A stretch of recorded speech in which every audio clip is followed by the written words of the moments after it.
Hi, I'm Linda, and this is No Frills ASMR. So, I don't know, maybe 6 months ago, I did a video about the guitar, and I made this super cool cardboard cutout, and we looked at all the different parts of a guitar, and I thought maybe we could kind of do that again today, except we'll do it with a real live nude guitar. So this is a 1976 Chet Atkins Tennessean, or as I think they may say in Tennessee, Tennessean. I don't know, maybe not.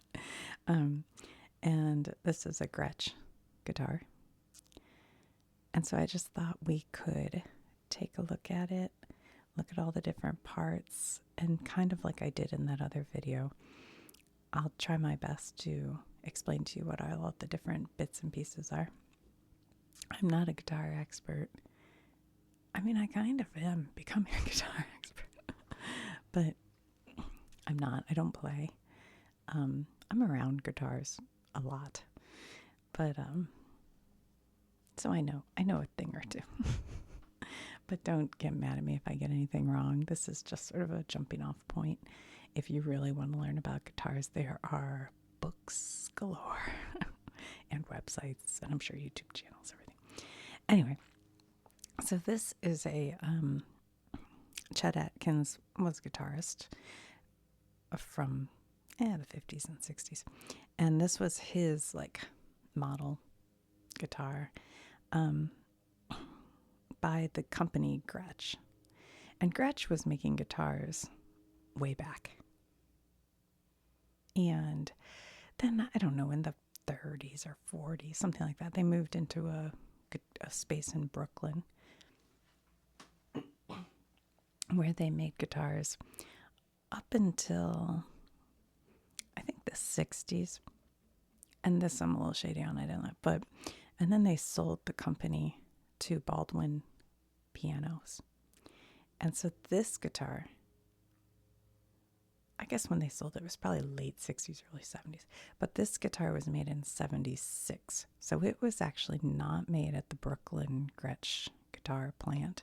It was made in Boonesville, Arkansas, at what was the Baldwin Piano Company. But pretty soon after that, in the 80s, Baldwin just didn't really know what to do with the Gretsch guitar during all the electric guitars and everything. And so Fred Gretsch, who's like the great-great-grandson, I think, of the original Fred Gretsch, he bought the company back. And now I think it's back to the family. And I was at a show recently at the Grand Ole Opry, and Fred Gretsch was there with his kids and his wife, and they had guitars. Anyway, all right, so to look at the parts, we'll move it down here. Whoops. Sorry, hold on. All right, so this is the headstock. Hold on, I can see that you can't quite see that. Let me get it. It's hard to set this camera up to show you what I want to show you. This is the headstock. And in that other video, I told you some of them have inlays. Well, sometimes they're written like this. They can have all different kinds of decorative inlays. But this one says Gretsch, going this direction. And this is probably mother of pearl. And like Gretsch, a lot of times has this kind of designed headstock. And Fenders have the ones that are... By the way, I did do a video showing a Fender bass, so you can see it there, but a little different design. Now this we talked about is the nut. So when I explained it to you in the other video, I told you how it has little cutouts in it. Well, you can see that here, right there. That's where the strings go through the nut. And this nut, usually they're bone or plastic. I don't know what it is. I guess it's probably bone. These right here, hold on, I'm trying to make sure it doesn't fall off the other side here. These are the tuning keys. So you can twist them to tune the string, each string individually. In the previous video, I told you about a metal plate that is sometimes right here. That would be called a truss rod cover. Well, this guitar has a truss. You know, they all have a truss rod that goes down. It's basically a piece of wood that holds the neck, and you can adjust it. Well, on this guitar, it's back here. So that's the cover, and there, if you take that off, there's a nut in there that you can adjust to adjust the truss rod. Okay. And then this is the neck of the guitar, and we talked about the frets. Well, on this guitar, here are the frets. It has 1, 2, 3, 4, 5, 6, 7, 8, 9, 10, 11, 12, 13, 14, 15, 16, 17, 18, 19, 20, 21, 22, 23, 23 frets. And the reason that we have this guitar at this moment is it needs to be refretted. So that's why it's here. And this neck board, let's see. What did I miss? These right here, they're little mother of pearl inlays. Those are called, well, Gretsch called them neoclassic fingerboard. But these are called thumbnails or half moon markers. So that's what those are. And different guitars have different style of that. And some of the older Gretsches that are like the country western, they'll have little designs like a steer and a cactus. I don't remember, but things like that. Okay. Excuse me. In the previous video, I'm trying to remember. I think I talked about this is the neck and how the neck has a neck extension, neck board extension, and that it will be kind of shaped so it's above the wood of the guitar so it can move a little bit, so that when you have a hollow body, like this guitar is a hollow body, it can get a little reverb. But this guitar was made in '76, and people weren't really playing hollow body guitars for the reverb sound or acoustically. It was always kind of meant to be an electric guitar that has a hollow body look, and you can play it acoustically for practice and hear it nicely without having it plugged in. But it doesn't really have that floating neck I told you about. It's pretty solid, maybe a little right there. But you know, so I can't show you the floating neck that I mentioned. What I can show you though is this right here. This, it's kind of yellowed from time, I think. That is called binding. And not all guitars have binding, but some have layers of binding. You'll see like white, black, you know, just different layers. But this one is bound around the F-holes. It's bound around the sides. It's bound around the neck. Excuse me. So, yeah. And then one of the things I was trying to show you in the other video were the F-holes, and I colored them in. I don't know how well I showed them, but since we're talking about them right now, these are the F-holes right here and right here. And see how they're open? I can put my finger in there. That's because it's a hollow body. So inside of here is air, and the sound can reverberate in there and come out. So you can hear it when it's not plugged in. If this were like, everybody knows the Fender, they're more like a solid piece of wood. They don't have anything like this. So you really need them plugged in to get the sound out of them. While this one you can hear. I was going to try to, like I said, I don't know how to play guitar. But what if we do that?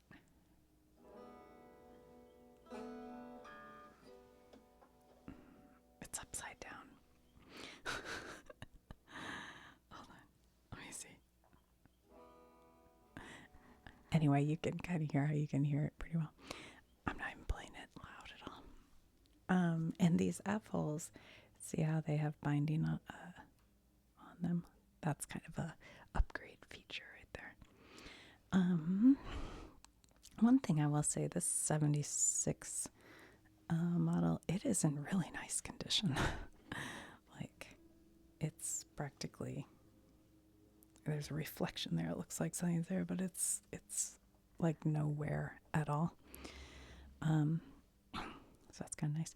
All right, these two pieces, these metal pieces here, let me move it over even a little bit more. I don't want it to fall. Okay, these are the pickups.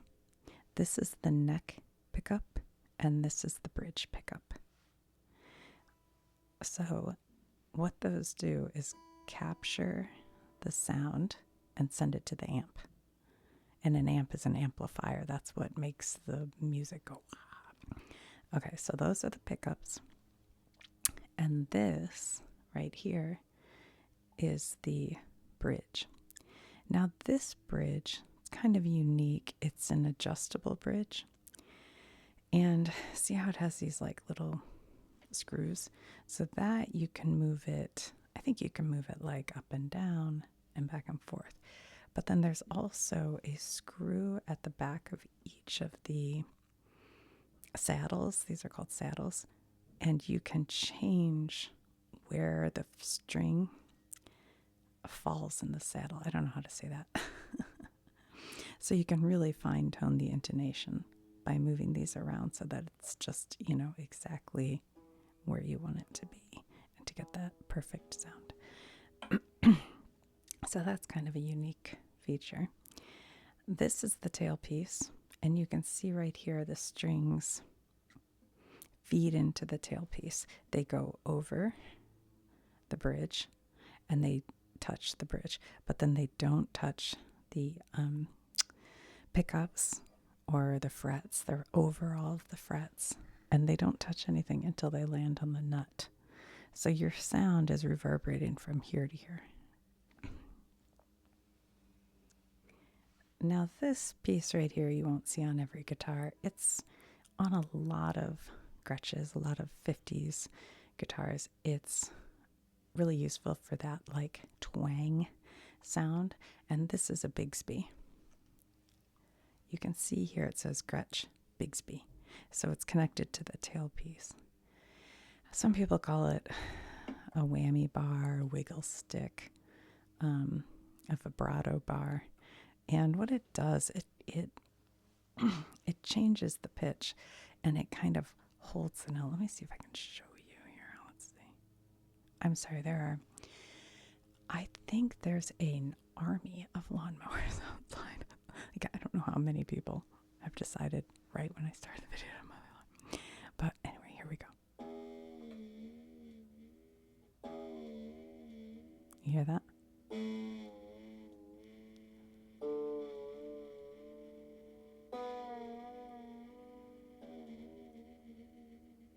So, like, if you're familiar with Dwayne Eddy, he'll be like, that's not a good, I can't think. Anyway, I don't know, I'm blanking right now, but think of when everything's blanking my mind right now. I think the lawnmowers have me. Never mind. Okay, so this switch right here, which says the G on it for Gretsch, this is the master volume switch. So you turn this up and down, it'll make your amp pick up the pickups, you know, it'll bring the volume, the master volume. While these ones are individual pickup volume switches, so you can turn these up and down to control which pickup you're getting the volume from. And then up here we have this is a 3-way pickup. So if you have it clicked up, you're just picking up the neck. If you have it in the middle, you pick up both. If you have it down, you're picking up the bridge. And this switch is called a tone selector switch. Some people call it a mud switch. It's not very popular, to be honest. You can switch it around and I don't even know how to explain it. Somebody in the comments can explain it. But it kind of changes the way it picks up so it sounds more dirty. But I think it's just not it's not saying people really care about that much, I don't think. All right, this is the pick guard. And some on the pick guard. And that protects the guitar if you're playing, and your pick goes below there. It hits that instead of the wood. So that's the reason for the pick guard. It's usually made out of plastic or resin or something. And this one says Chet Atkins Tennessean on it. Am I forgetting anything? Oh, and I showed you on that thing too, this right here, and there's one on right here. That's where you put your guitar strap. You can put your guitar strap in there. Have I forgotten anything, you guys? Let's see.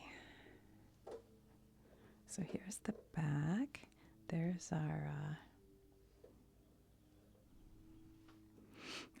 truss rod cover. And then sometimes on the back of a guitar, it'll be really worn out from just play. This one is not. And here are the back of it. Oh, shoot. I'm stuck. Hold on. I have this vintage wool blanket that's really nice, but now I've stuck myself. There we go. Okay. Here's the back with the tuning keys. You can see how they're attached.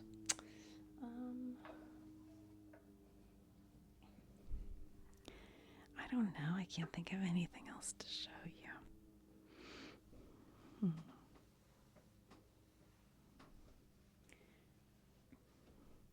I think that's it. I think I've told you everything you need to know.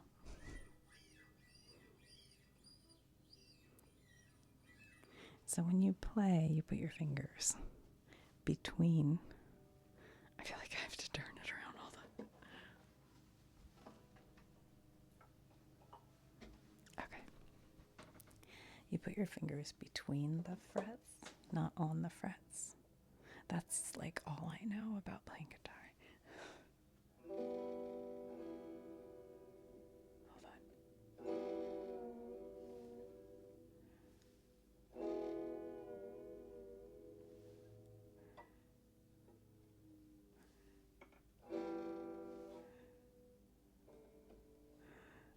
I know one.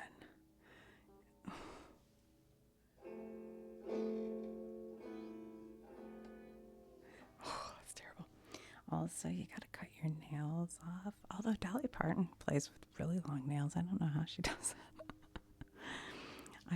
The reason I have the guitar out, although I wasn't actually playing this one, but I started this morning. I said, I'm gonna go back to trying to learn how to play guitar. And I picked it up and I couldn't remember a single thing that I had learned 2 years ago when I started learning.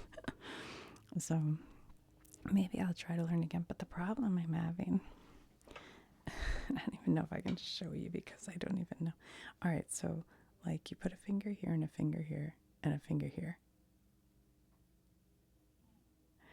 Wait, is that right? Yeah. And then okay, so for this one, you have to put your finger over both of these two.